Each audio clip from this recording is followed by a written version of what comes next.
AI इन audit. जी हाँ, AI इन audit. Audit मतलब हम जानते हैं जो हमारा नियंत्रक महालेखा परीक्षक कैग जो काम करता है देश का, ऑडिट करता है देश का। तो क्या हम लोग ऑडिट में एआई को शामिल कर सकते हैं?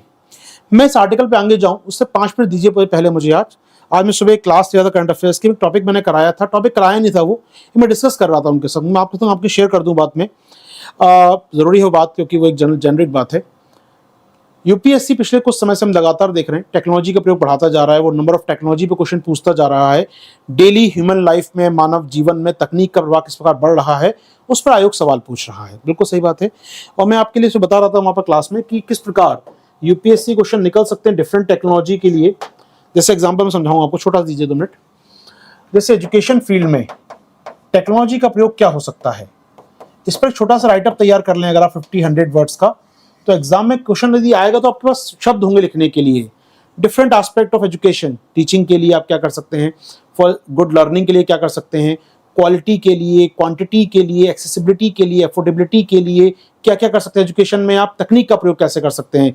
चाहे वो ई एजुकेशन हो सकती है, मोबाइल एजुकेशन हो सकती है, ई बुक्स हो सकती है, मे बी आपके लिए यहाँ पर एआई का प्रयोग कर सकते हैं एजुकेशन में, कैसे कर सकते हैं आप एआई का प्रयोग मॉनिटरिंग में कैसे कर सकते हैं। एआई नहीं, सारी टेक्नोलॉजी जो आप यूज करना चाहें एजुकेशन में, तो एजुकेशन में टेक्नोलॉजी का प्रयोग करके कैसे इसको इंप्रूव कर सकते हैं, इस पर छोटा सा राइटअप करिए। इस पर छोटा सा एक मैं कहूंगा एक लेख लिखिए 150-200 वर्ड का।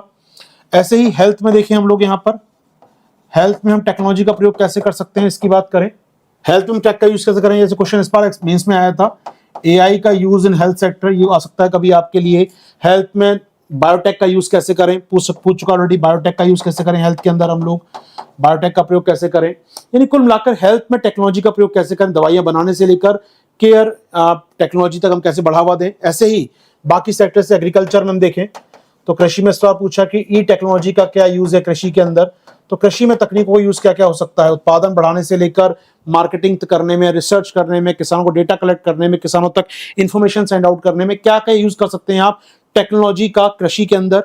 ऐसे हम बात करें डिफरेंट प्रकार की जो चीजें हैं, अगर हम समझें यहाँ पर ह्यूमन हो गया, एजुकेशन हो गया, हेल्थ हो गया, डिफरेंट सेक्टर, पॉल्यूशन कम करने के लिए हम तकनीक का प्रयोग कैसे कर सकते हैं, हम डिजास्टर या आपदा प्रबंधन के लिए तकनीक का प्रयोग कैसे कर सकते हैं, या हम बात करें यहाँ पर क्लाइमेट चेंज को रोकने के लिए हम तकनीक का प्रयोग कैसे कर सकते हैं, या इवन फाइनेंस फील्ड में एमएसएमई सेक्टर को इंप्रूव करने के लिए तकनीक का प्रयोग कैसे कर सकते हैं, या देश में फाइनेंशियल इंक्लूजन, वित्तीय समावेश को बढ़ावा देने के लिए हम तकनीक का प्रयोग कैसे कर सकते हैं। इवन जो भी आपको लगता है फील्ड आपके आम आदमी काम की है, जैसे अभी थोड़े पहले आगे ऑडिट में एआई, तो ऑडिट करने में तकनीक का प्रयोग कैसे हो सकता है, विशेषकर एआई का प्रयोग कैसे हो सकता है। क्रिएटिव फील्ड है, सृजनात्मक आप कुछ कर रहे हैं, क्रिएटिव कर रहे हैं, कुछ फिल्म मेकिंग कर रहे हैं, मे बी आप कुछ एंटरटेनमेंट का कुछ काम कर रहे हैं, उसमें कैसे यूज कर सकते हैं आप टेक्नोलॉजी का। डिफरेंट एस्पेक्ट है आपके पास। स्पोर्ट्स को कैसे इंप्रूव कर सकते हैं अपने एआई में, यूथ को मोटिवेट करने में एआई का यूज कैसे हो सकता है। तो डिफरेंट एस्पेक्ट ऑफ जो लाइफ है आपके, उसमें टेक्नोलॉजी का, एआई का कैसे यूज हो सकता है, इस पर क्वेश्चन आ रहे हैं, आते रहेंगे। तो ट्राई कीजिए, 10-12 फील्ड निकाल लीजिए, 15 फील्ड मिल जाएंगे हार्डली आपको। उन 15 फील्ड पर एक एक पैराग्राफ, एक एक 2-2 पैराग्राफ तैयार कर लीजिए, 200 वर्ड तैयार कर लीजिए। आपके 15-12 पेज तैयार होंगे, लेकिन आपका अच्छा कंटेंट होगा हमेशा के लिए। वो पॉइंट्स में रखिए, ये 4-5 पॉइंट रखिए, वो हमेशा यूनिक रखिए। बाद में एग्जाम्पल आते जाए, एग्जाम टाइम तक जोड़ते जाइए उसके अंदर, वरना अपना राइटअप रखिए, हमेशा से दिमाग में बसा कर रखिए कि तकनीक पे आएगा तो ये पॉइंट मेरे पास हमेशा तैयार है। चलिए टॉपिक पर लौट के आते हैं हम लोग अपने। कर पाएंगे इस प्रकार का, उम्मीद कर रहा हूं कर पाएंगे आप लोग इस प्रकार काम, ठीक है।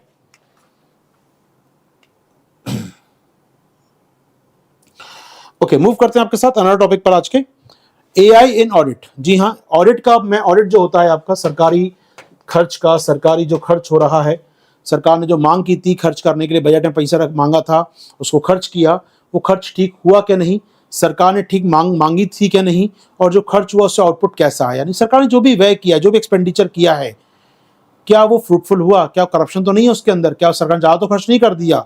इस ऑडिट होता है, इस काम का ऑडिट करते हैं हम लोग। देश का ऑडिट कौन करता है, कैग करता है। अभी क्या हुआ दोस्तों, जब G20 का मीटिंग हो रहा था देश में, तो दुनिया के जो भी बड़े देश हैं उनका कैग बैठे सारे, ठीक है, उनके कैग बैठे बेसिकली। तो उनकी एक ऑर्गेनाइजेशन है साई नाम की, ठीक है, एक ऑर्गेनाइजेशन है साई नाम की उनकी। G20 के देशों के ऑडिटर की जो हैं, जो उनके मेन ऑडिटर हैं, उनकी सीनियर ऑडिटर दुनिया के जितने भी हैं, उनकी ऑर्गेनाइजेशन है ये। इसमें कौन देश है, साई में कौन कौन है दोस्तों, G20 देशों के कैग शामिल है साई के अंदर। इनकी मीटिंग हुई और यहाँ पर हमारे कैग हैं, इसको लीड कर रहे थे इस पूरे ग्रुप को।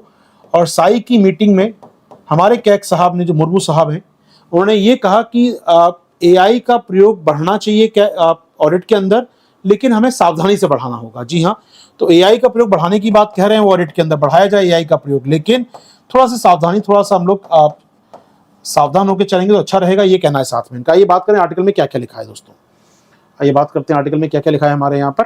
ठीक है, तो कैग ने एक मुद्दा उठाया दोस्तों, क्रूशियल कंसर्न उनका यहाँ पर है कि increase reliance on artificial AI for auditing purpose. जी हाँ, उनका एक मुद्दा है, चिंता की बात है कि लगातार एआई मशीनों का प्रयोग बढ़ रहा है दुनिया में ऑडिटिंग करने के लिए, इनको चिंता है। उनके दो मुद्दे हैं यहाँ पर, उनके दो कंसर्न थे उस रिपोर्ट के अंदर। हमारे कैग ने, साई की जब मीटिंग हुई, हमारे कैग ने दो मुख्य मुद्दे उठाए। पहली बात उनका कहना है एब्सोल्यूट डिपेंडेंस ऑन एआई में result in accurate audit finding.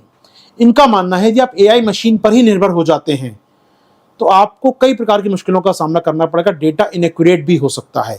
AI machine पर निर्भर होना ऑडिट के लिए, पूर्णतः निर्भर होना, एब्सोल्यूट की बात कर रहा है ये। अगर हम कोई और चेक बैलेंस ना लगाएंगे, मशीन को दे तुम काउंटिंग करो, तुम ऑडिटिंग करो, तो इससे फैक्चुअल गलतियां हो सकती हैं, जो कि बहुत बड़ी बात होगी अपने आप में। तो ऑडिट फाइंडिंग में इनएक्यूरेसी आ सकती है।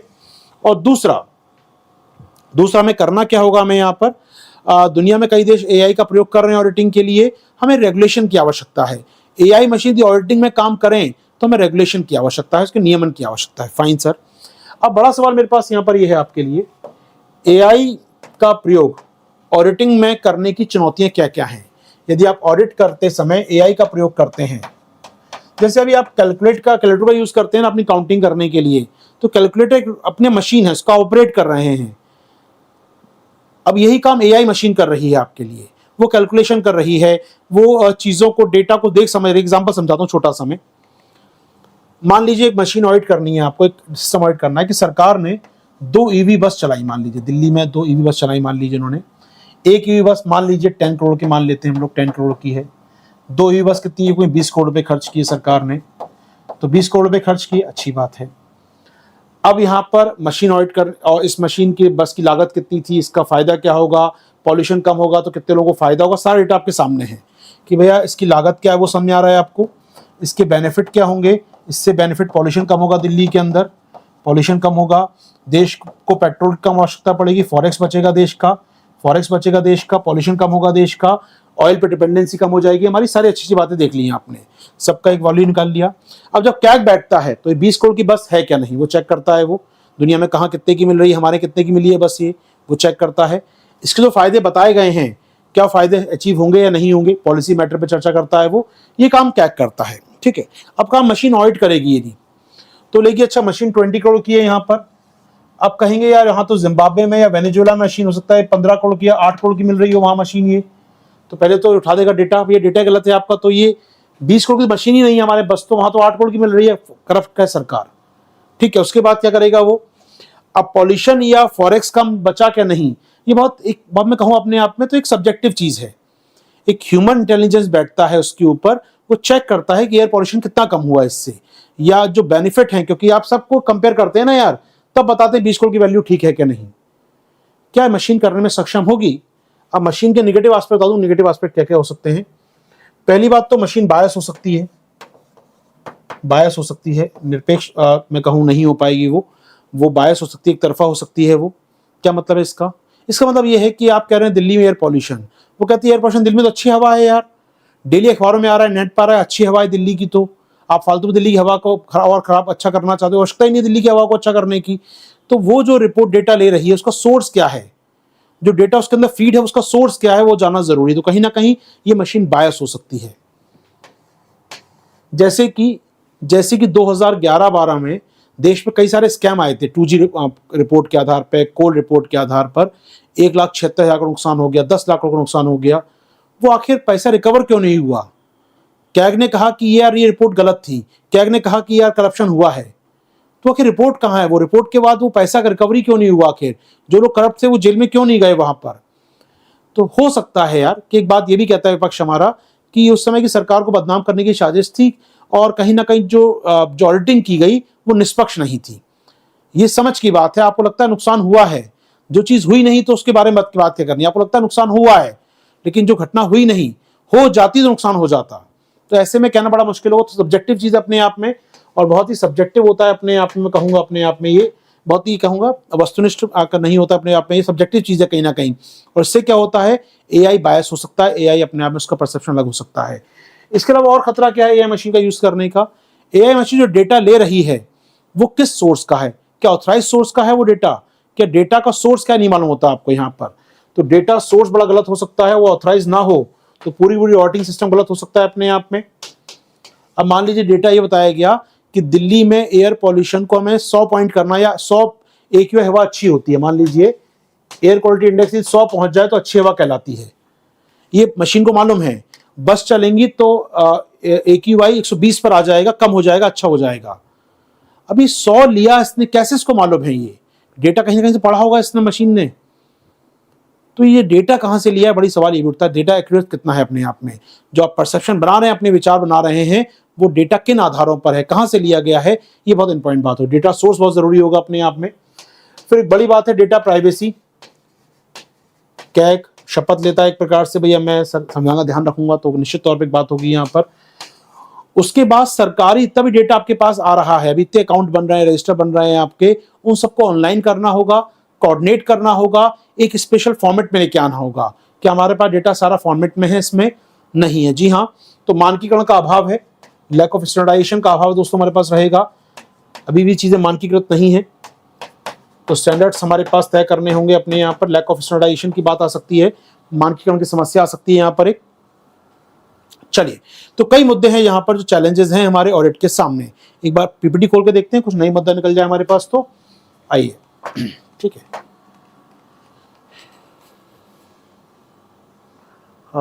चैलेंजेस क्या बताया मैंने आपको, डेटा स्टैंडर्डाइजेशन मानकीकरण की बात है, डेटा सोर्स कहाँ से आ रहा है वो देखना चाहिए हमको यहाँ पर। डेटा प्लेटफॉर्म सिंक्रोनाइजेशन, जी अलग मंत्रालय डेटा अलग मंत्रालयों से आएगा, क्या वो सिंक है, क्या समन्वय उनके बीच है। डिजिटलाइजेशन नहीं है बहुत जगह डेटा हमारे पास अभी भी। लैक ऑफ, अभी तक एआई का ऑडिट करने का हमारे पास कोई एक्सपीरियंस नहीं है, तो यदि एआई को सौंपते हैं तो नुकसान हो सकते हैं, जी हाँ बिल्कुल होगा। हमारे पास एक्सपीरियंस नहीं है एआई पे कुछ भी काम करने का अब तक, जी हाँ, तो मुश्किलें हो सकती हैं। चलिए, तो ये कुछ है। समाधान क्या होगा सर इसका, समाधान क्या होगा दोस्तों, आइए बात करें समाधान की आपके साथ। तो सॉल्यूशन क्या है सर, समाधान कहाँ छुपा है इसका। नंबर 1, रिस्पॉन्सिबल एआई, ये बहुत जरूरत है। एथिकल एआई और रिस्पॉन्सिबल एआई, नैतिक हो एआई और जिम्मेदार हो एआई, ये बहुत जरूरत है, समय की मांग है। Responsible AI as well as ethical AI की आवश्यकता है देश को। हमें ऐसे सिस्टम तैयार करने होंगे जो रिस्पॉन्सिबल हों, जो डेटा सही जगह से यूज करना जानते हों, जो नैतिक हो, जो बायस ना हो, जो किसी प्रकार का पूर्वाग्रह ना रखते हो, हमें ऐसे एआई चाहिए। तो रिस्पॉन्सिबल एआई चाहिए, हमें एथिकल एआई की आवश्यकता है।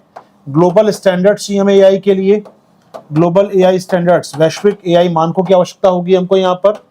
इसके अलावा समाधान क्या हो सकता है, इसके अलावा समाधान में आप कह सकते हैं कहीं ना कहीं डेटा प्राइवेसी लॉ, जैसे भारत में डेटा प्रोटेक्शन लॉ पास हो गया, डेटा प्राइवेसी लॉ और स्ट्रिक्ट होने चाहिए कम से कम। तो डेटा प्राइवेसी को लेकर कड़े नियम तैयार किए जाएं, वो एक अपने आप में जरूरत है। तो उसकी डेटा प्राइवेसी लॉ हमारे स्ट्रिक्ट हो, लागू हो ढंग से हमारे यहाँ पर। और क्या हो यहाँ पर, ग्लोबल एआई स्टैंडर्ड के अलावा एआई और ह्यूमन का एक मिक्स मोड, एक हाइब्रिड मोड तैयार किया जाए। एब्सोल्यूट एआई को ना छोड़ा जाए, एआई और ह्यूमन का चेक एंड बैलेंस हो। जैसे आप कैलकुलेटर से काउंटिंग करते हैं तो एक बार और काउंटिंग कर लो यार, एक बार मानवीय काउंटिंग भी करके देख लो सही आ रहा है क्या नहीं। तो अभी स्टार्टिंग के डेज में हम लोग एक हाइब्रिड मॉडल तैयार कर सकते हैं, जहां पर हम कह सकते हैं एक प्रकार से मानव भी हो ऑडिटिंग के लिए और मशीन भी हो ऑडिटिंग के लिए, यानी मदद करे मशीन, ना कि मशीन एब्सोल्यूट हो जाए हमारे पास। क्या टॉपिक तैयार है आपके लिए, ये टेलीग्राम ग्रुप है दोस्तों अपना, लिंक हो सकते हैं टेलीग्राम ग्रुप पे से। क्लास की जानकारी पीडीएफ आपको प्राप्त होती है सारी, तो क्लास की जानकारी पीडीएफ मिलती रहेगी, जुड़ जाएगी टेलीग्राम ग्रुप पे। नहीं जुड़े अगर आप तो अब तक आशीर्वाद सर नोट्स ग्रुप, फोटो देख लीजिए लगा हुआ है आपके स्क्रीन पर ये। बाकी याद रखिए दोस्तों, कॉम्बैक्ट है अपना इस संडे को 8 अक्टूबर सुबह 11 बजे कॉम्बैक्ट है दोस्तों। Mega combat live scholarship test दोस्तों आपके लिए, चांस स्कॉलरशिप जीतने का। रैंक 1 को लैपटॉप है प्लस सब्सक्रिप्शन है, रैंक 2 और 3 को दोस्तों लैपटॉप है और मेन टेस्ट सीरीज है। रैंक 4 to 10 को स्टेट लेवल मिल रही है, रैंक 100 तक को दोस्तों टेस्ट सीरीज मिल रही है फ्री यहाँ पर, और गिफ्ट वाउचर है आपके लिए। तो जीत सकते हैं दोस्तों आप सब कुछ। 8 अक्टूबर को सुबह 11 बजे टेस्ट दीजिए आके हमारा। टेस्ट ज्वाइन करने के लिए क्या करना है, अनअकैडमी ऐप पे जाना है दोस्तों, नए यूजर हैं तो यूज करना है कोड, आपको कोई भी कोड आशीर्वाद 360 कर सकते हैं, कोई भी कोड यूज करें आप। जुड़िए हमारी टेस्ट सीरीज से, हमारे कॉम्बैक्ट से, इससे आप फ्री में टेस्ट दे पाएं आराम से और प्राइज जीत पाएं। बाकी याद रखिएगा हमारा बैच स्टार्ट हो चुका है 29 सितंबर से, 9 मंथ का बैच दोस्तों। हमारे देश के बेस्ट एजुकेटर मिलेंगे आपको यहाँ पर, नोट्स, लाइव टेस्ट, क्विज आदि। बेस्ट एजुकेटर दोस्तों, फीस है 47,000 आपके लिए, और निश्चित तौर पर दोस्तों एक फ़ोन नंबर आपको दिया गया है। यदि आपको समस्या है तो यहाँ फ़ोन करके आप जानकारी प्राप्त कर सकते हैं, EMI आदि का पता कर सकते हैं इस फ़ोन नंबर पर फ़ोन करके दोस्तों। इसके अलावा याद रखिएगा ऑप्शनल की बैचेस चालू हो गए हैं दोस्तों, हमारे डिफरेंट ऑप्शनल टीचर आपको मिलेंगे। इन सभी ऑप्शन को आप एक्सेस कर सकते हैं आराम से हमारे यहाँ पर। सिंगल फीस में सारे ऑप्शन देख सकते हैं, जो आपको पढ़ने का मन है वो पढ़िए आराम से। जिस ऑप्शन तय करना चाहते हैं उसको आप कर सकते हैं सिंगल फीस के अंदर। कोई अधिक जानकारी चाहिए तो फ़ोन नंबर याद रखिए, ये है आपके सामने। मेरा कोड है आशीर्वाद 360, या कोई भी टीचर कोड आप यूज़ करना चाहें कर सकते हैं आराम से, आपको डिस्काउंट प्राप्त हो जाएगा।